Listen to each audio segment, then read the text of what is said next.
Yeah, so as Andrew said, I'm just going to show you quickly, because there are so many things I could be showing you, but we only have 10 minutes now, what Sefton's Aspen looks like at the moment. So again, Andrew said it's a work in progress. They're looking to relaunch it in January. But the team, Andrew and his team, have really worked a lot on the layout, and they have precise ideas of what they wanted it to look like. So hopefully that's what you can see now already. And what you can see is a kind of a translation of the mock-up Andrew showed in his presentation. And as you can see, it's got that really nice banner at the top. It's got that local images carousel, which is using example images at the minute. And then it's got those featured resources underneath, and one of the fiction carousel, and as you can see, more space for other featured services. And Andrew mentioned how they were really interested that Aspen kind of updates automatically.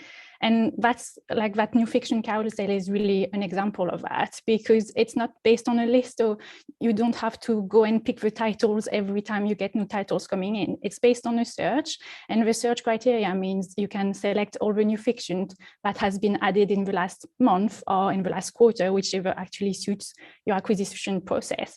And that carousel and those covers would get updated automatically. So when Andrew speaks about like making it easier for his team, that's the kind of thing that is just the kind of thing in Aspen you don't even have to worry about. It talked also about the way it links to other services within the council. And I'm just going to show you some searches and to do that. And I actually realized I did a search earlier and I didn't clear it. So I'm just going to go back to another example. So Andrew mentioned the work with the youth offending team, and how there are so much information in other parts of the council that a library user maybe wouldn't realize that all that information is available. So if we do a quick search, maybe for some rather serious topic like domestic abuse, so we'll have the results from the library catalogue, some fiction, some non-fiction, but then you can see there are also content from other websites, like a group called the Liverpool Domestic Abuse Services that's coming up. And the other results at the minute, again, something we're working on, we are just doing at services, but they are coming from the directory of the Sefton CVS. So all these websites are being pulled over to show into here. I'm just going to show you another example that's more related to library services, but again, maybe library services that tend to be hidden in library catalog. So if I did a search for Bootle, so an area in Sefton which has its own library, so I'm getting kind of the library catalog results with the old maps of Bootle, the official handbook for Bootle, but I'm also getting results on the partner website side about Bootle Leisure Centre, information about Bootle Library from the Human Libraries Project, information about the soldiers from World War I from the Sefton World War I website. And if I go into those results, so I can see all these different websites. So the first one is actually from Active Sefton. Second one, as I said, is Human Libraries. In the middle, that Explore More is actually going back into the library catalog. So even when you're looking at the website results, there's still a reminder you're on the library catalog, and there could be other resources elsewhere that could still be relevant to what you're searching. And then if I just continue down my list, you can see other results from the Sefton Council for Voluntary Service Directory, Sefton War Memorials, Sefton Looking Back, which is the sort of digital archive for Sefton. We're getting to the Bootle pool timetable. So all this different information that really gets pulled together in one place alongside the more library related results. The other thing that Andrew mentioned is really about how so integrating also with the other online services. So the search I was doing earlier was for the author Kate Riordan. So I'm just going to tap it in there already.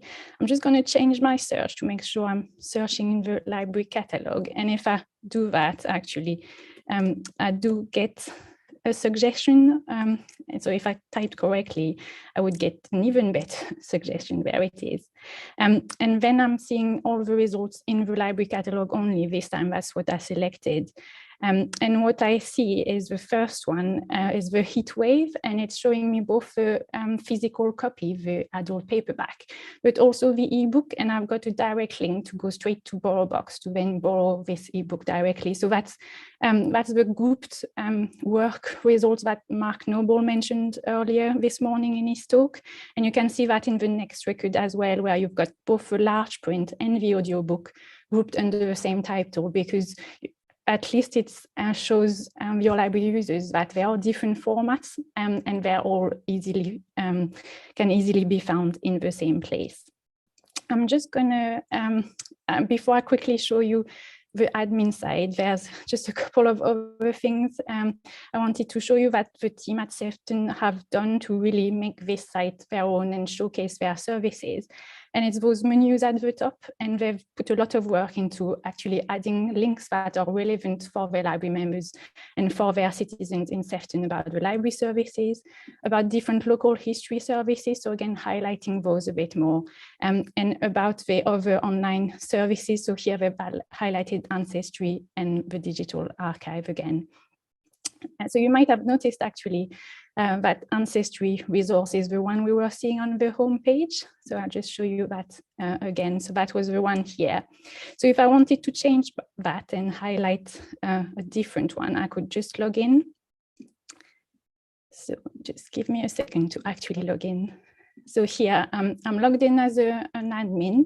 If I was logging in as a library member, this is actually the page where you would see my loans. I would be able to renew. There would be different lines for which ones are online resources, which one are physical ones.